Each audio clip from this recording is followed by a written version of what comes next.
J'espère que tout va bien pour vous et que vous vous portez au mieux. Si vous nous suivez depuis un moment, vous savez déjà que nous aimons changer d'univers visuel et surprendre avec des décors parfois inattendus. Aujourd'hui encore, nous vous proposons quelque chose d'un peu différent, un format particulier que nous inaugurons. Bienvenue dans cette nouvelle série consacrée aux enquêtes d'Algérie Part. Ici, il ne s'agit ni d'organiser un débat, ni de multiplier les analyses théoriques. Notre ambition est ailleurs.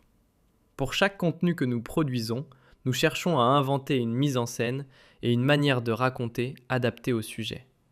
C'est précisément pour cette raison que ce nouveau format, entièrement consacré aux investigations, adopte une présentation spécifique. À chaque épisode, vous retrouverez ce décor, ce style narratif et surtout une approche fondée sur des éléments concrets, documents, graphiques explicatifs, preuves et archives qui apparaîtront directement à l'écran.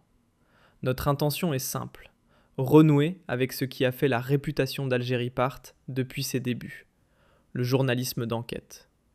Des révélations étayées, des dossiers construits à partir de pièces tangibles. Et nous restons fidèles à notre principe fondateur. La confiance ne se donne qu'aux preuves matérielles et aux documents authentiques. Aujourd'hui, nous allons vous parler du deuxième volet de l'enquête que nous avons commencé pour la première fois il y a de cela quelques semaines. Rappelez-vous, nous vous avons révélé une émission intitulée « De la Suisse à l'Algérie, les dessous d'un scandale explosif de chantage, racket et corruption ». Vous allez le voir à l'écran. C'est une émission qui a beaucoup cartonné il y a de cela quelques semaines et c'était le premier épisode de cette vaste enquête que nous avions commencée. De la Suisse à l'Algérie, les dessous d'un scandale explosif de chantage, racket et corruption. Notre enquête porte sur une affaire, ou plutôt sur un méga scandale de chantage et de corruption dont a été victime un homme d'affaires algérien résidant en Suisse et qui est algéro-suisse, qui, d'après nos informations et nos investigations, est titulaire des deux nationalités, un binational algéro-suisse. Il s'appelle Abdelkader Abri, qui est un homme d'affaires algérien, né en novembre 1962, établi en Suisse depuis plusieurs décennies et de nationalité algérienne et de nationalité suisse. Il réside à Genève, où il a exercé diverses activités professionnelles et politiques.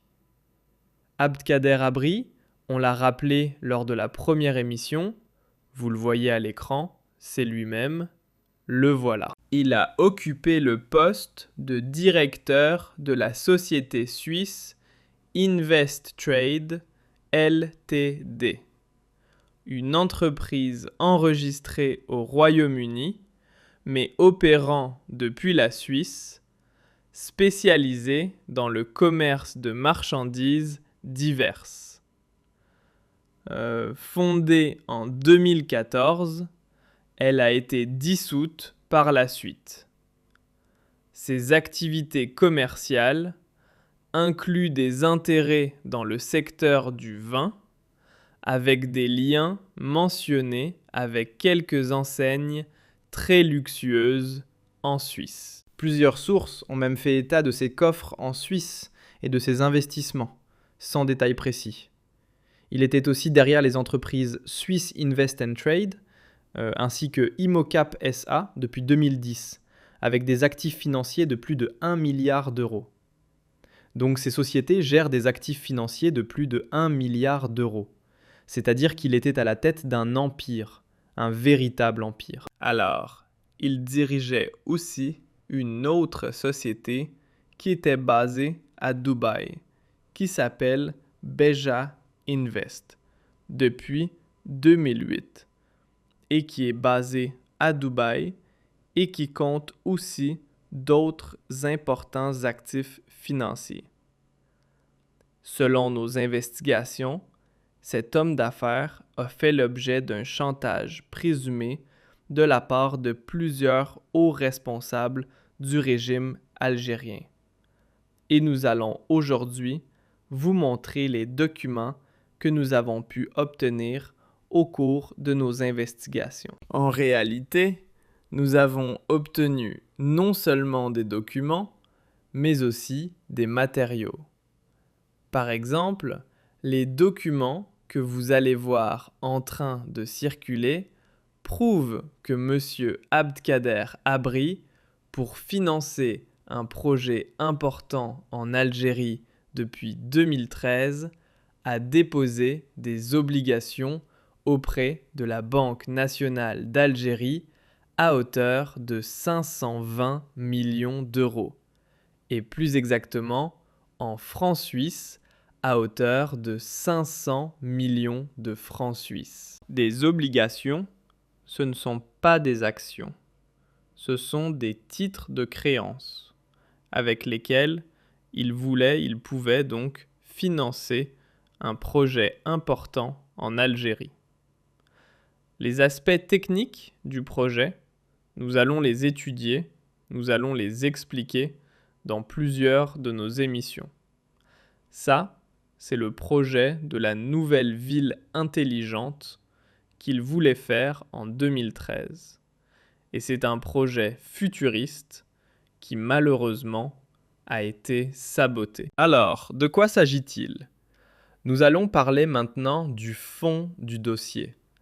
Nous ne pouvons pas vous expliquer toute l'affaire en un seul épisode. On est obligé de vraiment faire plusieurs épisodes parce que c'est une affaire assez grave. Alors, notre enquête a été basée sur des documents que nous avons récupérés et dont un de ces documents révèle des allégations graves d'extorsion et de corruption impliquant des hauts responsables au plus haut sommet de l'État, notamment au plus haut sommet du régime algérien. Alors, selon les documents qui sont en notre possession, que vous allez voir, on va défiler l'ensemble des documents que nous avons obtenus, comme ça tout le monde pourra les voir. Alors, nous avons obtenu des correspondances d'Abdkader Abri qu'il a adressées à la présidence algérienne de 2013 jusqu'à 2020 et 2021. Nous avons obtenu des documents bancaires, nous avons obtenu des correspondances avec les banques, notamment avec la Banque nationale d'Algérie.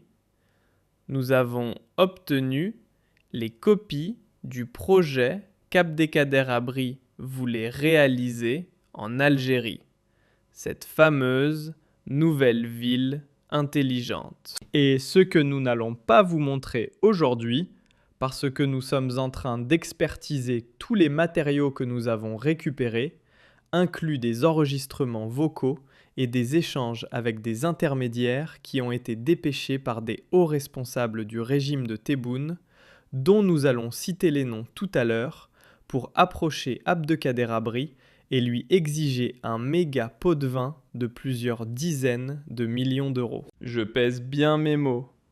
Plusieurs dizaines de millions d'euros. Alors, le contexte de cette affaire, c'est quoi ?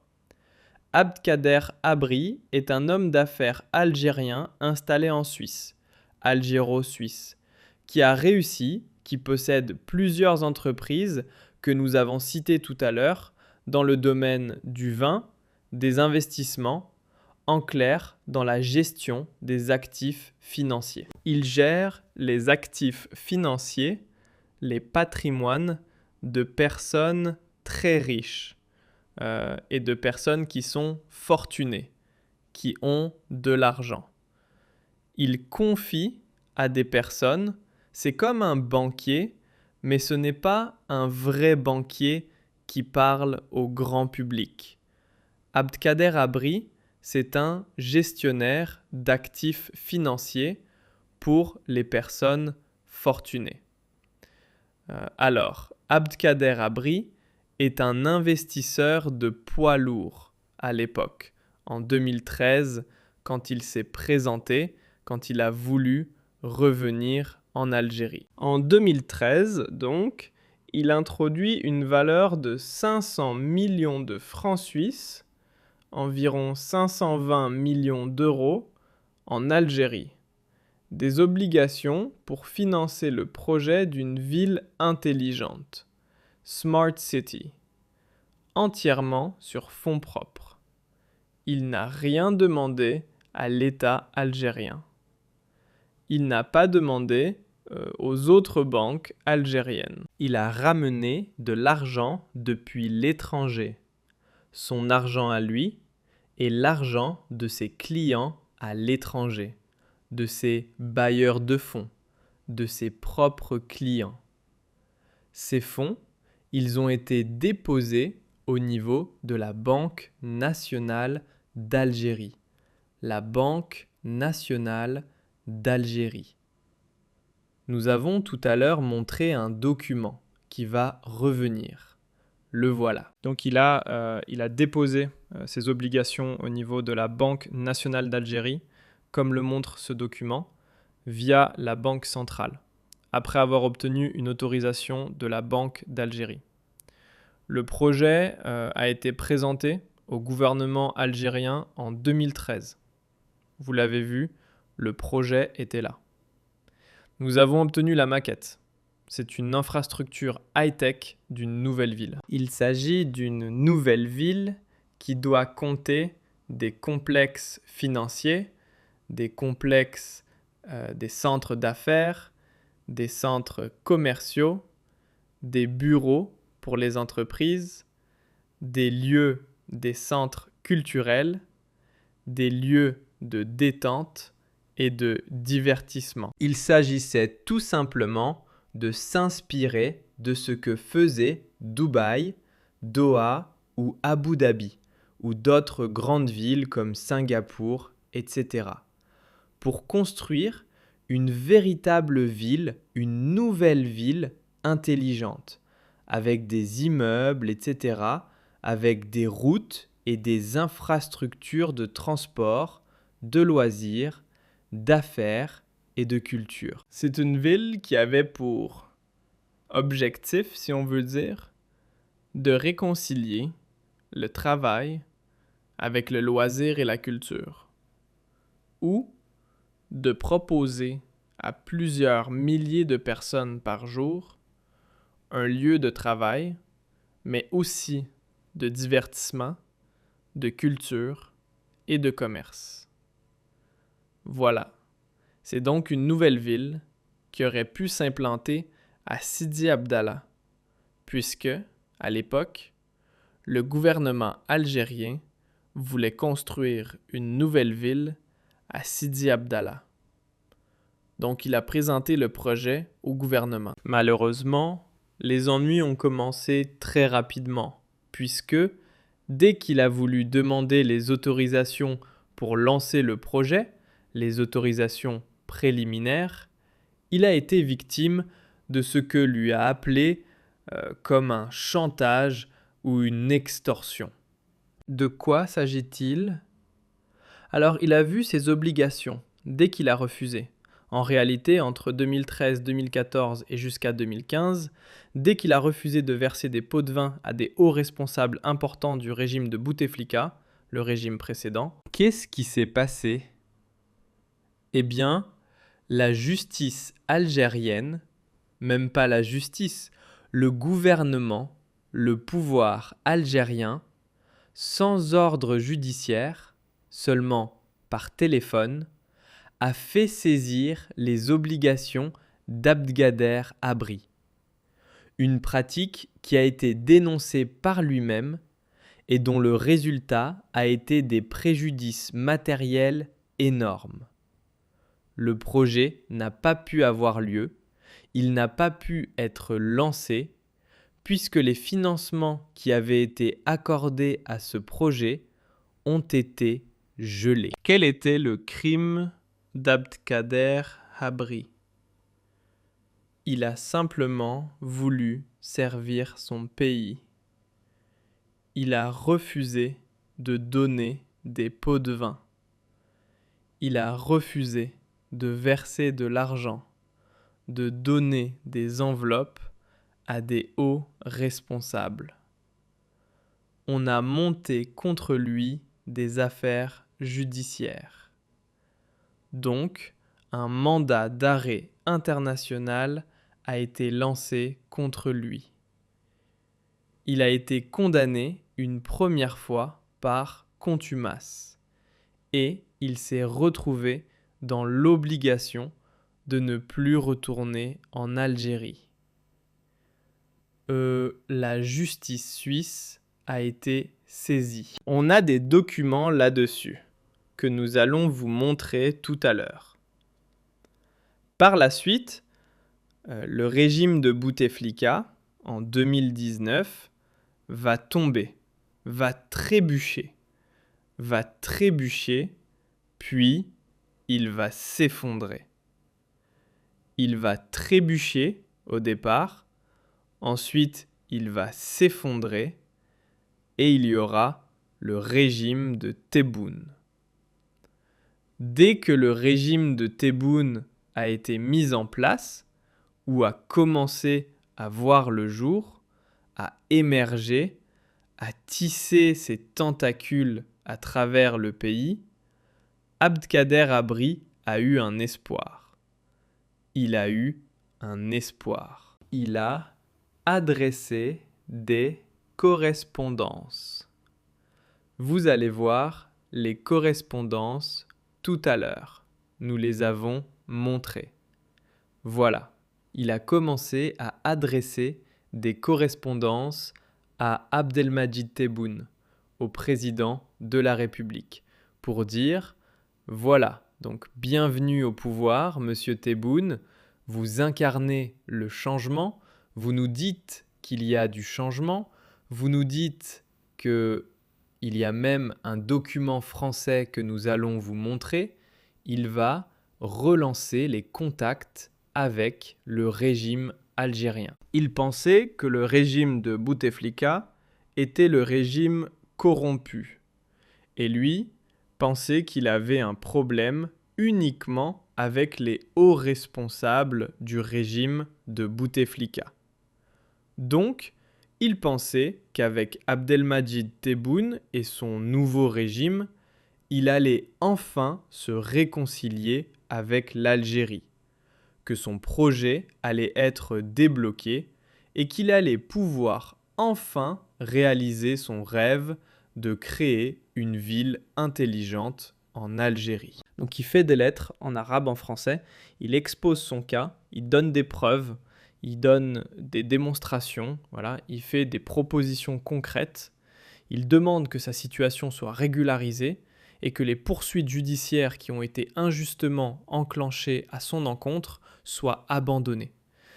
Et il dénonce, donc il explique à Abdelmadjid Tebboune et à son cabinet qu'il a été victime d'une extorsion féroce de la part de personnes qui ont agi au nom du régime de Bouteflika. Malheureusement, avec le régime de Tebboune, ça ne va pas du tout bien se passer pour Abdkader Habri, puisque ce qu'il a subi avec le régime de Bouteflika, Abdkader Habri, cet homme d'affaires, va une nouvelle fois le subir avec le régime de Tebboune. Et cette fois-ci, avec, on va dire, encore plus de puissance, avec un chantage, avec des méthodes d'extorsion encore plus puissantes, encore plus redoutables et plus brutales. Puisque cette fois-ci, Abdkader Habri va être approché par plusieurs intermédiaires. Alors, il a été approché à maintes reprises par plusieurs intermédiaires qui parlaient au nom de 3 personnes. Il y a eu Tebboune. Les intermédiaires ont approché Abdkader Habri au nom de Tebboune. On lui a demandé, regardez la somme, on lui a demandé juste de verser 140 millions d'euros. Voilà, versez-nous 140 millions d'euros et nous allons intervenir en personne pour régler votre problème, pour vous débloquer les 500 millions de francs suisses, les obligations de 500 millions de francs suisses qui ont été saisies, qui ont été gelées par la Banque nationale d'Algérie. Et vous allez pouvoir lancer votre projet en Algérie, vous allez pouvoir investir en Algérie et toutes les procédures judiciaires seront abandonnées. Ça, ce sont les premiers intermédiaires qui ont été dépêchés, soi-disant. On n'a pas les preuves que Tebboune est vraiment impliqué. Mais ce sont des intermédiaires, nous avons leur nom, on va donner quelques détails dans un petit moment, qui parlaient au nom de Tebboune et qui ont pris contact avec Abdelkader Habri. La deuxième catégorie des intermédiaires, le deuxième groupe d'intermédiaires, parlait au nom de qui? De Boualem Boualem, le puissant directeur de cabinet d'Abdelmadjid Tebboune.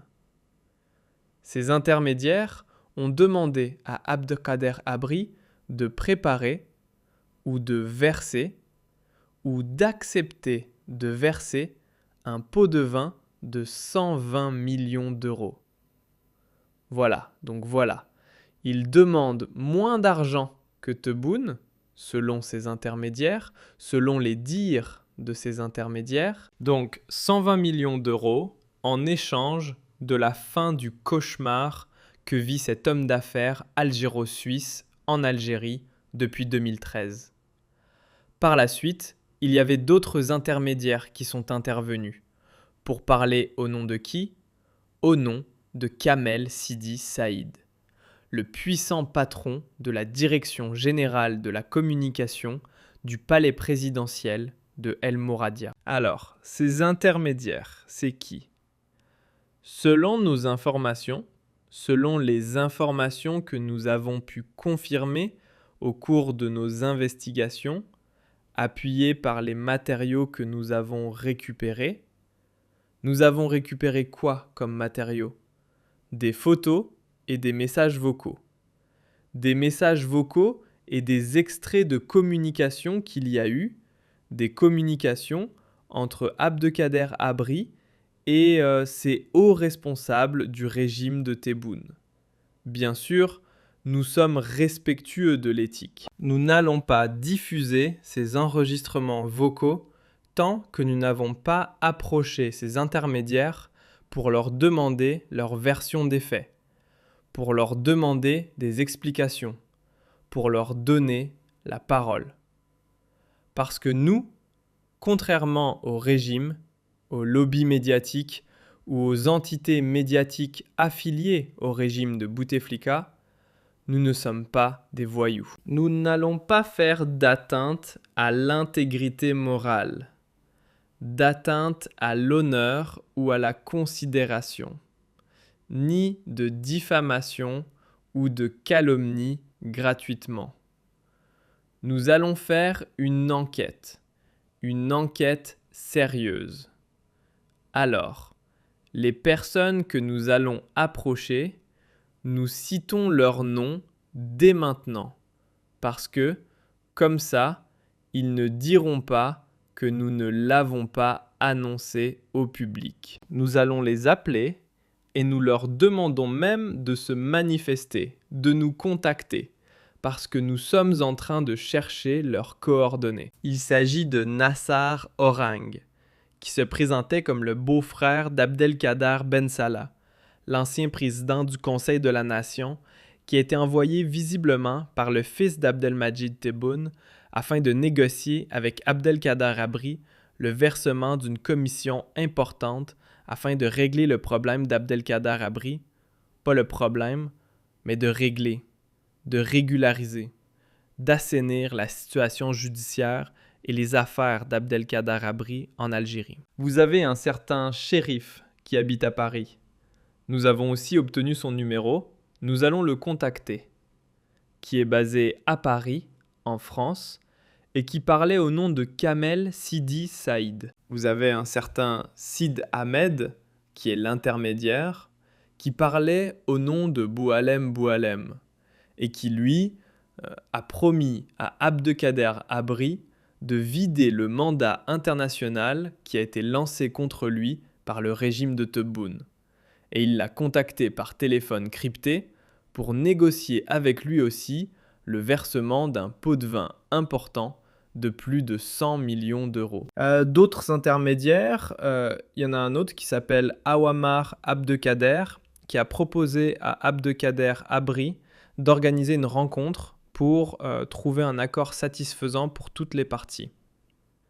Un général-major que nous sommes en train d'identifier a aussi pris contact avec Abdekader Abri pour trouver un arrangement et pour négocier avec lui un accord à l'amiable avec le régime de Tebboune. Et toutes ces personnes-là ont demandé des pots de vin importants et tous ont communiqué avec Abdekader Abri via téléphone ou via des messages cryptés, en lui laissant des messages, en lui laissant des vocaux, en lui laissant, on va dire, des propositions détaillées sur un contrat, sur un arrangement, afin qu'il puisse, encore une fois, se libérer de ce mandat d'arrêt international lancé contre lui par l'Algérie, qui a été refusé par la Suisse.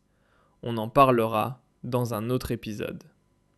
Et de retrouver les obligations qui ont été saisies en Algérie, et de pouvoir relancer son projet en Algérie, et de pouvoir revenir en Algérie en toute sécurité, en toute quiétude, sans craindre des représailles. Nous allons encore une fois contacter toutes ces personnes-là que nous avons citées.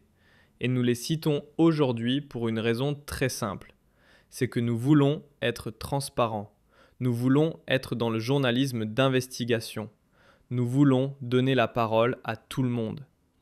On ne peut pas prétendre que les allégations d'Abdekader Abri sont vraies à 100%. Nous sommes en train de les vérifier. C'est pour ça que nous demandons aux personnes qui ont été dénoncées d'accepter de nous parler et d'accepter de se soumettre à cette enquête. Cette enquête vise uniquement à défendre l'intérêt général. Elle ne vise pas, nous ne sommes pas les avocats d'Abdekader Abri. Nous ne sommes pas ses amis non plus. Nous ne sommes pas des juges non plus pour juger, pour dire qui a tort, qui a raison. Nous sommes simplement des journalistes qui dénoncent et qui veulent dévoiler le mécanisme scélérat et machiavélique de la corruption et de l'extorsion. Malheureusement, ce qui est arrivé à Abdekader Abri arrive à pas mal d'entreprises étrangères, à des hommes d'affaires étrangers, même à des hommes d'affaires algériens. Très peu d'entre eux parlent. Pour réaliser souvent de gros projets en Algérie, ou pour remporter des marchés importants en Algérie, il faut graisser la patte. Il faut surtout donner des enveloppes et, quelquefois, verser des pots de vin phénoménaux. Quand on n'accepte pas de se plier à ce diktat, à ce chantage, on se retrouve accusé de corruption. Ce qui est incroyable, c'est qu'on se retrouve accusé. La victime devient coupable et elle se retrouve accusée elle-même de corruption, de détournement de fonds et elle devient traquée pour faire l'objet de mandats d'arrêt internationaux. Et si elle est attrapée, elle finit incarcérée et emprisonnée. Et malheureusement, ce mécanisme d'extorsion, ce scandale d'extorsion, c'est ce qui empêche le développement de l'Algérie puisqu'il fait fuir des investisseurs étrangers, puisqu'il vide le pays de son élite, notamment de ses hommes d'affaires locaux, ou de ses membres de la diaspora algérienne qui ont réussi à l'étranger mais qui éprouvent par la suite des difficultés, ou qui se retrouvent brisés, sabotés, compromis, ou entraînés dans des scandales interminables. Ils épuisent toute leur énergie à lutter pour prouver leur innocence, au lieu de créer des emplois et de créer des richesses. L'image de l'Algérie en souffre cruellement.